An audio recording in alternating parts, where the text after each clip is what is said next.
지금 우리가 생각했던 거, 한 달 전에 생각했던 거하고 지금 조금 많이 달라졌어요. 그래서 한 달 전만 하더라도, 미국의 기준금리는 3번에서 2번은 내려갈 것이다 라고 예상을 했지만 지금은 2번 정도도 어렵겠지 않나? 뭐 이런 생각을 가지고 있다는, 또는 어떠한 예상, 그것들을 전문적으로 예상하는 사이드에서는 한 20% 이상 올해 금리 인하가 없을 수도 있겠네 라고 예측하기 시작했다라는 거예요. 아까도 말씀드렸지만 인플레이션은 여러 가지 인플레이션을 측정할 수 있는 그런 지표들을 봤을 때 그렇게 녹록지 않더라. 아주 끈적끈적한 상태 그대로인 것 같다. 뭐 이런 것들. 그다음 고용이 아주 많이 안 좋아졌다면 그런 부분들도 반영이 될 텐데, 고용이 안 좋으면 어떻게 되겠어요? 경기가 침체되고 있다라는 거잖아요. 경기가 침체되는 것들이 확실하다 그러면 인플레이션이 오른다고 그래도 실질적으로는 경기 침체 쪽으로 들어가야 되거든요. 경기 침체를 막으려면 어떻게 해요? 돈을 뿌려줘야 되잖아요. 돈을 뿌려줄 수 있는 방법은 유동성을 풀어주는 거고, 그러려면 금리를 낮추는 게 가장 일반적으로 쓰이는 것들이잖아요. 그래서 그런 상황이면은 사실 가능한데, 지금은 어떤 상황이냐. 이자액은 계속 늘 거예요. 그 이자액이 는다라는 건 뭐냐면, 고정금리는 뭐 고정이 돼 있기 때문에 별로 변동이 없다라고 하지만, 변동금리, 대부분 변동금리일 거거나 이거 혼합금리를 쓰게 되죠. 혼용해서 고정과 변동을 두 개를 다 쓰기도 하는데, 실질적으로 더 올라가지는 않을 거예요. 왜 그러냐면, 제가 지금 신문을 보다 보면 지금 미 연준의 파월이 이렇게 인터뷰를 하다 보면, 예전에는 몇 달 전만 해도 그랬어요. 못 올려 우리, 아니 안 내릴 거야 라고 하면 단호한 표정이 보였어요. 근데 지금은 실질로 파월이 발표할 때, 야, 이거 내리기 어려울 것 같아 라는 표정이 되게, 당신도 되게 이게 난감한 표정들을 쳐요. 지금 우리나라 상황은 어떤 거냐면, 빨리 좀 내렸으면 하는 바람이거든요. 내려야 되는 상황이고, 왜냐하면 다른 부분에 대해서 지금 막 무너지는 기업들이 되게 많이 나오고, 자영업자들이 당연히 대출이자 못 갚는 거는 수두룩하고, 그 다음에 좀비 기업은 점점 늘어나고 있고.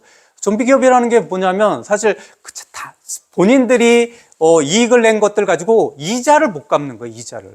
이자 자체, 원금 자체가 아니라 이자를 못 갚는 것들이 지금 막 일어나고 있는 건데, 경제 상황은 되게 안 좋은데 실제로 금리가 올라가는 거는 지금 더 어렵죠. 지금 상황으로는. 미국도 똑같아요. 5.2에서 5.5 더 올릴 수 있다라는 예측을 하는 사람들도 있지만, 올리게 된다라는 건 경기가 완전히 망가질 수도 있다라는 것을 전제하거든요. 우리나라도 그렇고, 지금 미국도 그렇고 우리나라도 그렇고, 금리를 빨리 내려야 돼요. 사실 보면 미국 금리는 빨리 올라가는 건 아니지만, 올라가는 것들을 끝까지 올라갔으면 바로 고점에서 탁 터치하고 빨리 내려가는 경향이 있었거든요. 우리나라는 고점까지 올라갔다가 조금 서서히 내려가는 경향이 있었어요. 우리는 그러면 이런 생각이 들, 자산에 대한 게 아니라 어쨌든 부채는 개인의 문제일 수도 있겠지만 기업이 안고 있는 문제고 국가가 안고 있는 문제란 말이에요.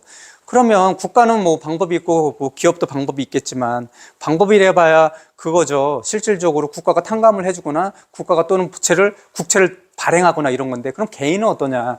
개인 사업자 같은 경우나 법인을 운영하는 그런 사업자들 같은 경우는 국가에서 뭐예요? 이자를 환급해 주잖아요. 일정 부분. 아시죠? 개인 사업자들도 환급해 주고, 1금융권이든 2금융권이든 내가 낸 이자 중에 얼마만큼 환급 받으신 분도 계실 거예요.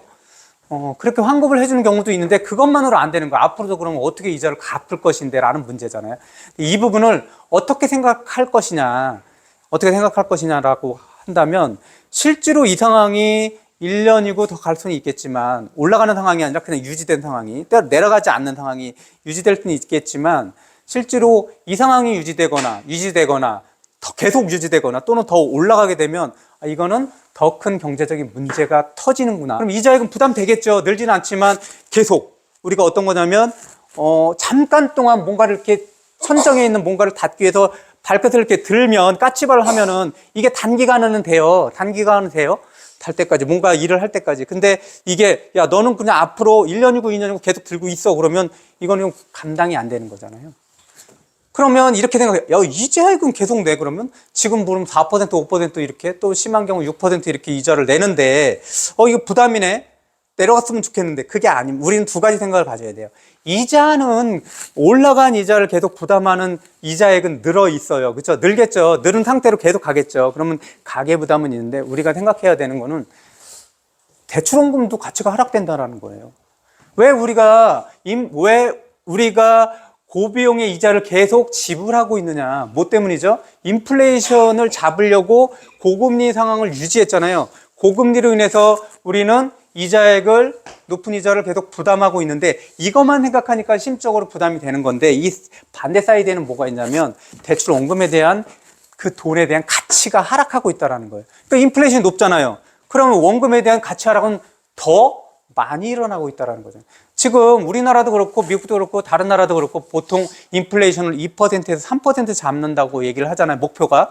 사실 보면 3%만 꾸준히 잡아도 굉장히 나이스한 상황이에요.